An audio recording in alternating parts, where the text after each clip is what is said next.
Hello and welcome to a new podcast in the Talking Europe series of the UCL European Institute. My name is Staiger. I'm Executive Director of the European Institute, and I'm delighted today to welcome not one but three exceptional academics. There's Claudia Sternberg, Senior Research Associate and my indispensable colleague at the European Institute at UCL. There's Kira Gartzou-Katsouyanni, a researcher at the other European Institute at the LSE, just half a mile down the road, and Kalypso Nicolaïdis, Professor of International Relations at Oxford. Welcome to all three of you. Thank you. So we're here today to discuss your book, The Greco-German Affair in the Euro Crisis, Mutual Recognition Lost, ? Which you brought out with Palgrave quite recently. This book comes with a whole range of rather exceptional and impressive endorsement, among them from the Greek foreign minister and the former German foreign minister. And given that it is obviously a book that focuses on the highly charged relationship between the two countries at the very height of the Euro crisis, that is saying quite something. But it is another endorsement that I think really hits the nail on the head. This is a short book, but a big book, Bridget Laffan wrote, and I think she's absolutely right. Because this is not only rigorously researched and really quite a riveting read, but as you so poignantly say in the preface to the book, it is really also a call for a transformation of mindsets and behaviours, a book to counter the demonization of others that we have seen in recent and obviously not so recent European history. So maybe to kick us off, Kira, you describe all three of you as some hybrid women, rooted cosmopolitans, as the philosopher Anthony Appiah would have it. Between you represent 3 universities, 5 nationalities, and 7 European languages. So what brought the three of you together to write this book? I guess we started thinking about this book and this topic quite early on in the crisis. So as we were sitting kind of in the UK, looking at the Euro crisis unfold, quite in awe, honestly. And also as Greeks, Germans, and all three of us committed Europeans with multiple and dense ties to both countries, we were looking at this crisis unfold. And I think one of our motivations was that we felt quite frustrated with the simplicity with which the Greek debate kind of saw what happened abroad, but also was portrayed abroad by newspapers and generally more general discussions in other countries. So I guess we started thinking, all right, is there something we can do? First of all, is there some more complexity than is portrayed in the debates abroad? And secondly, is there something that we can do as academics to kind of, uncover that complexity, engage with it? And what we did was we focused on a very important point and moment in the crisis, which was the 2 consecutive Greek elections in 2012. And we decided to address not only the topic of Greece in translation, but also the topic of German in translation in Greece. And that's how we started thinking about the topic and conversing between us. And what we started seeing very quickly was that kind of these images and narratives between Greeks and Germans were having a real effect on the bargaining space of democratically elected politicians to kind of reach compromises and solutions in the crisis. So we thought, that was a topic that had much more to give us, and that's how we continued. We went back into time, forth into time, and identifying what we regarded as untapped resources for forging those types of horizontal links among Greeks and Germans, and for encouraging mutual recognition. Okay, great. That's a wonderful way to set us off. Let's focus a little bit more on what you just said. You already mentioned those stories, those images, and somewhere in the book you actually talk about the battlefield of images and stories, on which the divides between those two countries, quite exemplary in their relationship in some respects of the divides at European level, were playing out. So let me turn to you, Claudia, and to ask you just a little more about how you decided to approach the roles that this odd couple, if you like, played in the crisis.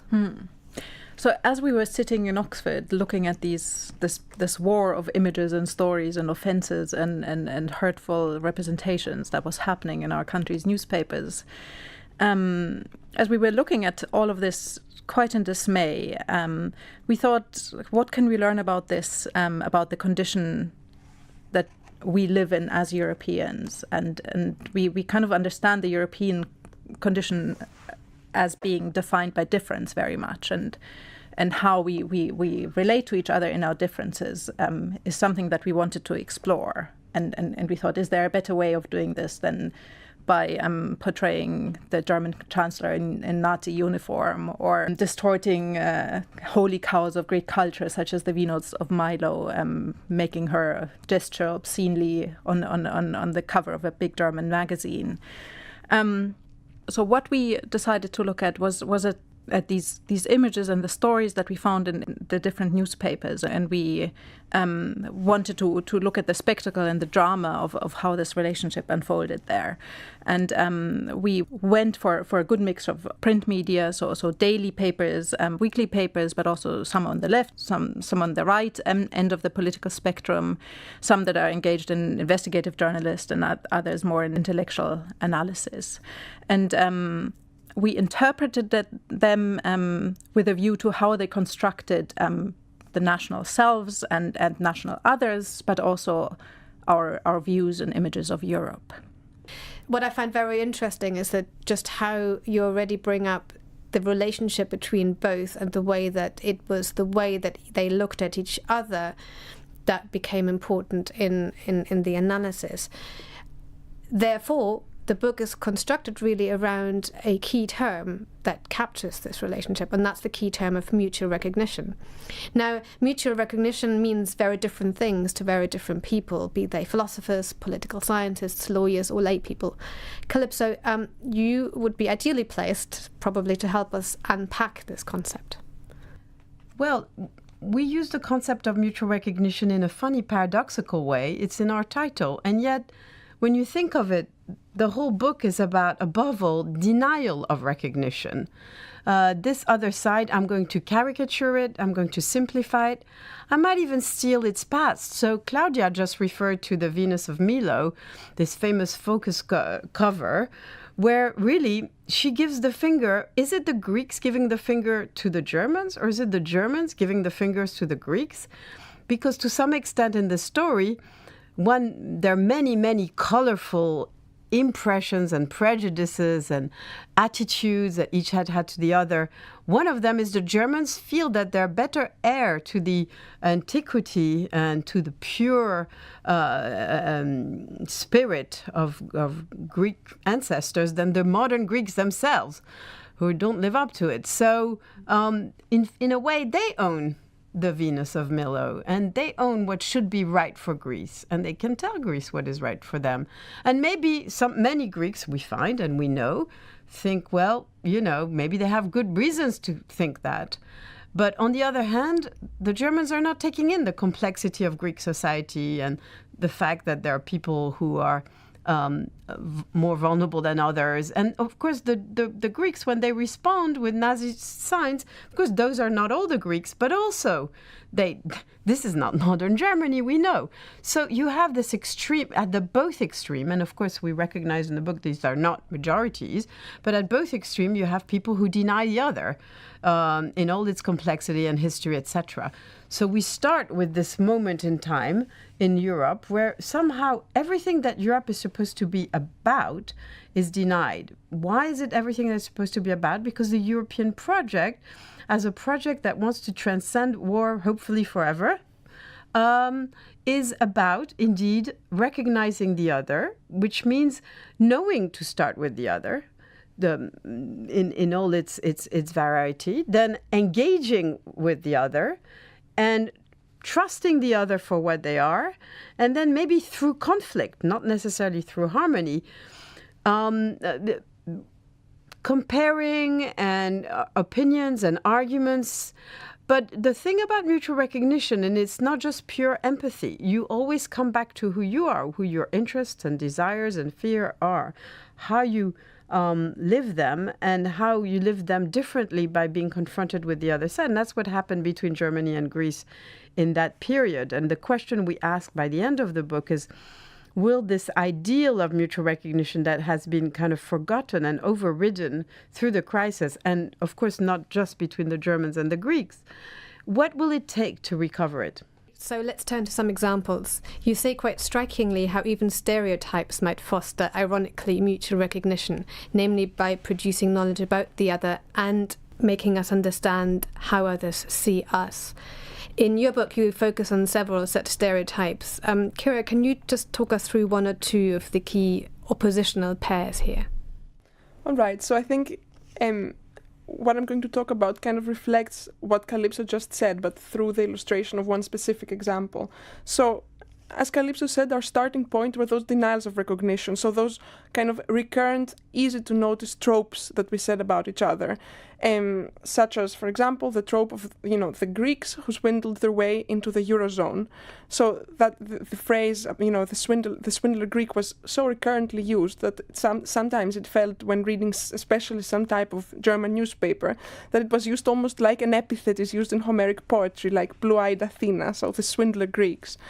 And it was kind of similar with the images of, Greek effortlessly acquired prosperity. So there was this, image of a Greek donkey covered in money, European, German taxpayers' money, etc., making its way through a Greek island of happiness and joy. So we kind of took stereotypes such as those one by one, and we observed very carefully how they were adopted by the other side, problematized by the other side, and overall negotiated by the receiving side and the sending side.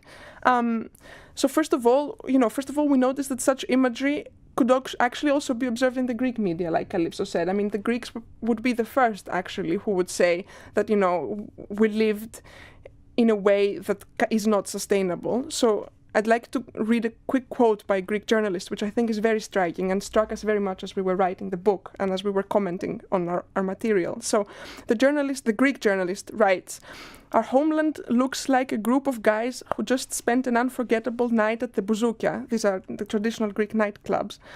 "Once the bill comes and the drunkards realize they have no money to pay, they find out that they need to wash the dishes in the kitchen, sleeves up." So as Kalypso had commented on when we first brought up this quote, that actually Bild could not have written it better. And I think the really interesting thing is that this kind of stereotype triggered a real deep kind of soul searching on the Greek side, and deep negotiation about these topics and how they relate to the self. But of course, I mean, such images were very much problematized also in Germany. First of all, through other kinds of tropes and stereotypes. So there was the trope of the two Greeces, so the hard-working, suffering people versus the corrupt, incompetent elites. Now that's a kind of bipolar portrayal that also very much resonated in the Greek side. But as it usually goes, criticism can go deeper when it's criticism about the self. So then there was a lot of discussion in Greece. All right, yes, there's a distinction between the corrupt elites and the hardworking people, but to what extent were the small interests also at the root of the country's problems? So through kind of taking a stereotype like this and kind of going into very much depth and seeing how it was problematized and negotiated with the two sides, we kind of show the learning experience that the crisis provided for both sides, and also this opportunity for real engagement with the politics and realities of the other side that kind of arose during the crisis.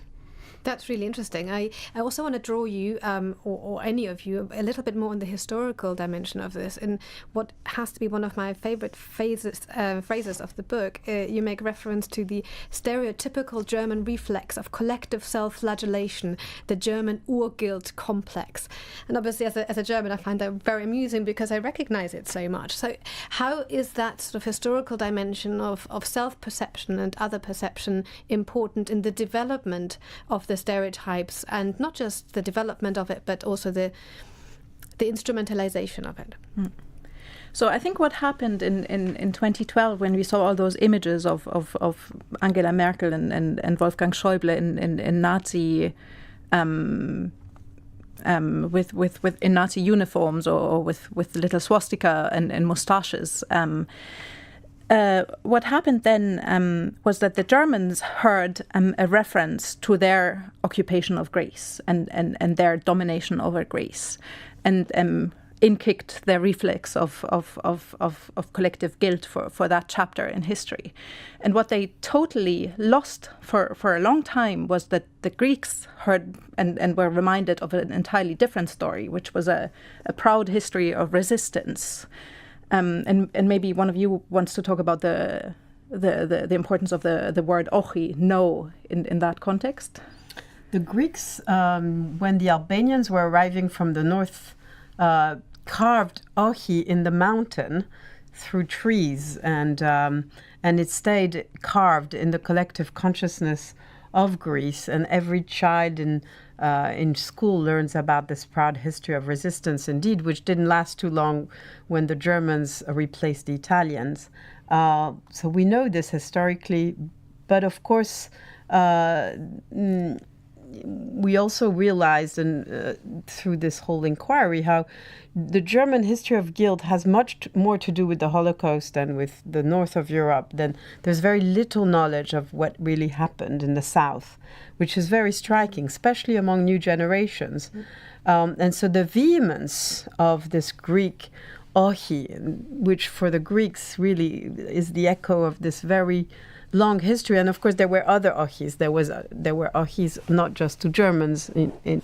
There was the ochi to Turks way before that. So ochi as the Greek word for no, of course. As the Greek word for no, and now to the memorandums. And of course, that time around, no to the memorandum, not necessarily no to the EU, and that's the tension that also we explore.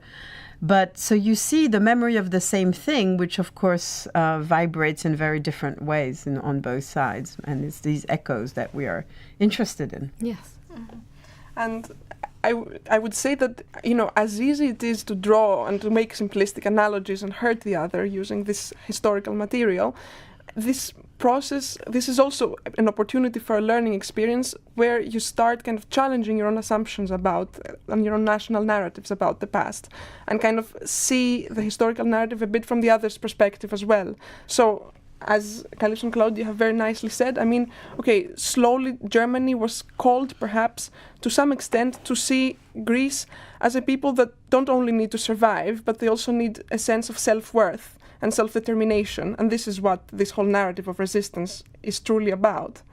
The idea that the European policy that entirely ignores this dimension can be successful, I think is very difficult to sustain in light of those stories that we tell. On the other hand, the Greeks also need to see that, Germany then is not Germany now, and Germany is a democracy. In the same way that the Greek people have a will that needs to be respected, also the German people have a will. Let's say that these historical narratives perhaps are also a vehicle to kind of see the situation on the current crisis from the other's point of view. Thank you. It is wonderful to follow this really with you in conversation, because one of the striking things about the book is how you go beneath those stereotypes that people would recognize immediately, and also see how they're being implied and applied in domestic discourse. How, for instance, the question about historical guilt is being used in order to talk about those in Germany who opposed the bailout policy. So it's a very complex picture that you draw up. And what you also do, of course, is to ask, given that these European people seem to see each other in those quite striking terms as swindlers, as hearts of steel, where does this leave Europe as such? So the book makes this wonderful development going away from the granular detail of the Greek-German relationship and really looks also at the implications for Europe, for its own purpose and for the EU's legitimacy. Claudia, you're obviously well placed to answer that. Could you just tell us a little bit more about that? Yeah, so as we looked at what the crisis did to the Greeks and Germans' image of Europe, we saw that it was really fundamentally attacking three of the very important myths or stories that we had in the EU's history so far that helped to legitimate and justify European integration as necessary and as a good thing. The first one was that the EU and European integration was there to safeguard prosperity and better living conditions for everyone in Europe. And now we saw a huge problem emerging where the EU was turning from a guarantee of prosperity into a threat to prosperity. And all those tropes of the EU and the southern member states of the EU or the kind of net recipients as a bottomless pit where tax money was just disappearing, served to really entrench this idea. The EU was no longer kind of something that we benefited for, but as a source of pain.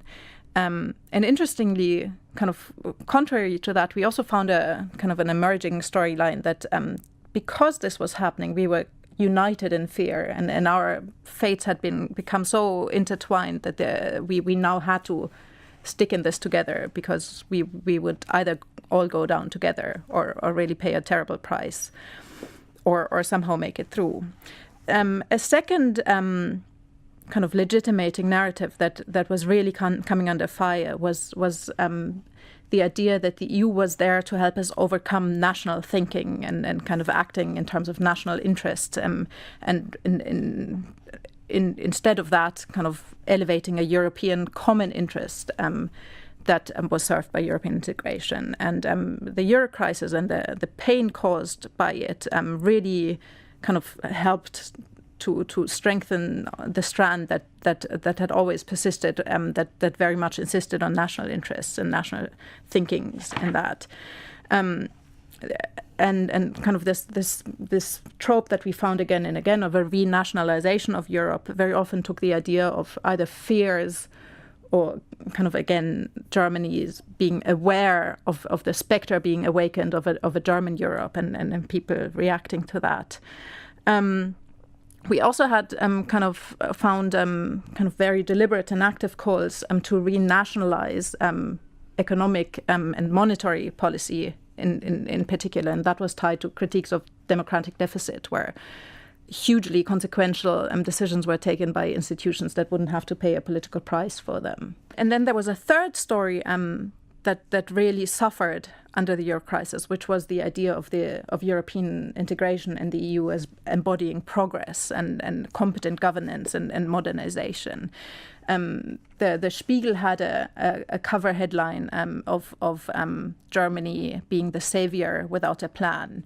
And there was a lot of talk of muddling through and of the politicians not really knowing what to do. At the same time, there was an important discourse that it was quite clear what had to be done, namely fiscal, economic and social cooperation, but there was simply no political will. And the question was how to gather that political will and how to foster it. And also, was this progress? Was this still going in the direction of enlightened governance and Exactly. all of that? And in that kind of part, just to add to Claudia's overall appraisal, there is some, now that we are having this conversation in Brexit land, in a different story, the echoes are very strong, because of course part of this story was about, for the first time, we realizing that the EU could be mortal, that this project is reversible. And a lot of the conversation was about Grexit.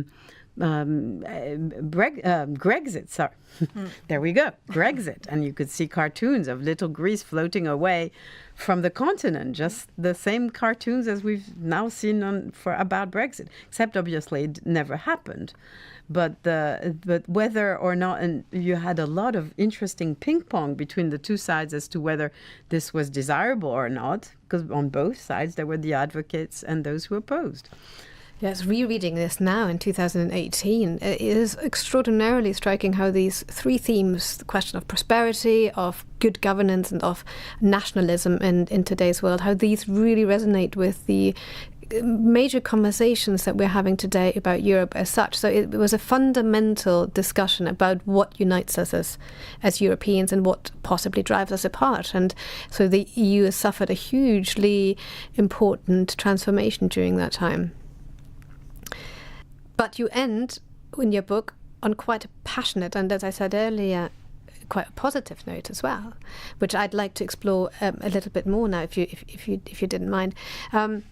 Because you say, obviously, in the book, you care how the game ends. You expressly set aside the claims to objectivity in that last chapter, said we are speaking out as authors behind our academic masks, if you like, because you do believe that it's possible to alter relationships through talk and through thought.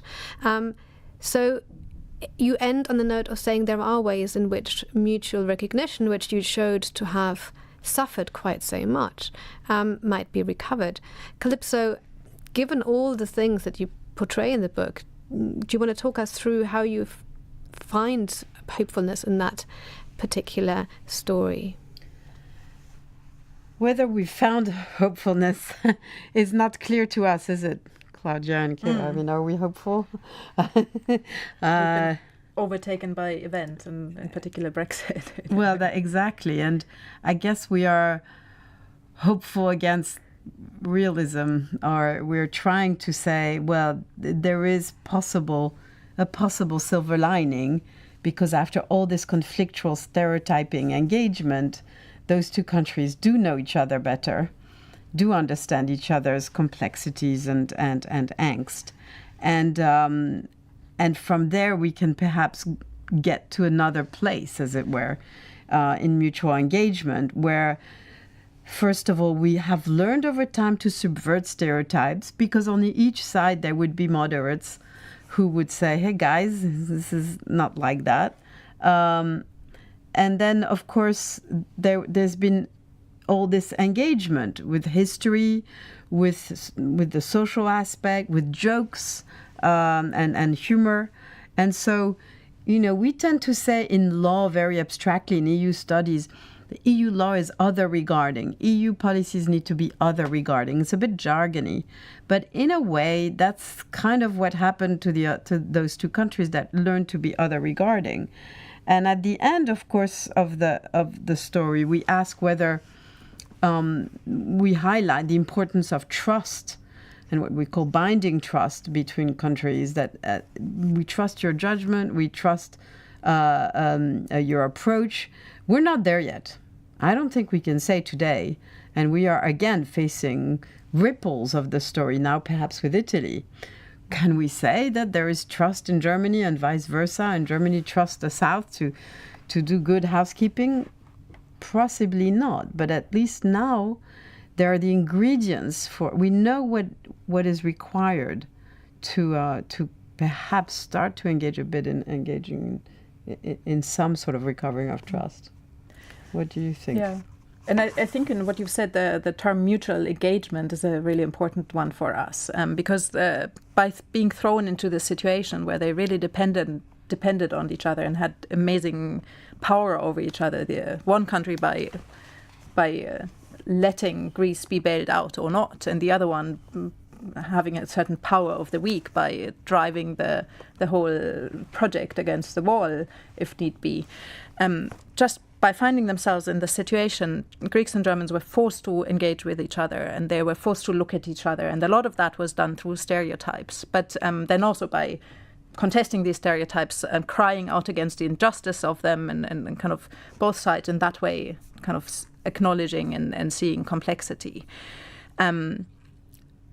And in the process, Germans and Greeks, if anything, did get to know each other better. And they also got to know themselves better, because this recognition works also through the eyes of the other. And we have kind of superimposed images, like in a cabinet of mirrors, where the other starts to look like us and we start to look like the other. And together we're something that we have in common.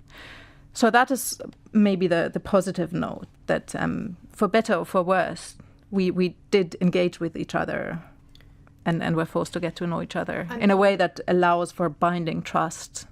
And Europe, of course, became a topic for people to talk about. Yes. So we domesticated European politics to some extent. That in a similar way, this is what we're seeing right now. Kira, maybe I'll give you the last word. I started with you in a circular fashion. Wanted to give you a chance to comment as well.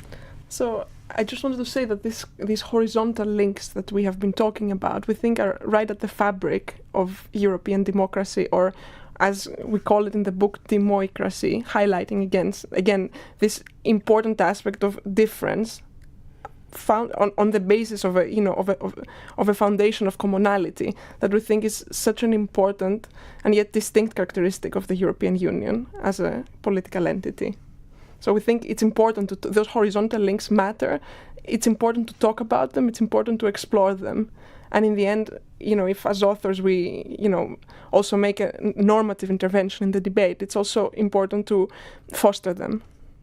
Yeah. And when you say normative intervention, can we also say that, or I think it's fair to say that our biggest hope is about the conversation, the democratic conversation, and that this book is not trying to push an opinion on people, but to get people speaking in Germany and Greece together and in the rest of Europe more in those terms, trying to ask themselves this question: how is what I'm thinking about the other side, about other people's, grounded in reality, stereotyped? How do I engage? They're very basic, very 101 questions about how transnational democracy functions. And I think if we can hope anything is that we've just asked these questions more explicitly, vividly, and with kind of some sort of passion, yes. There is hardly a better way to end a conversation but in praise of conversation, and I can praise you for a wonderful conversation. Thank you so much for joining me today and for talking through your book. It's been a pleasure to have you here. Thank you.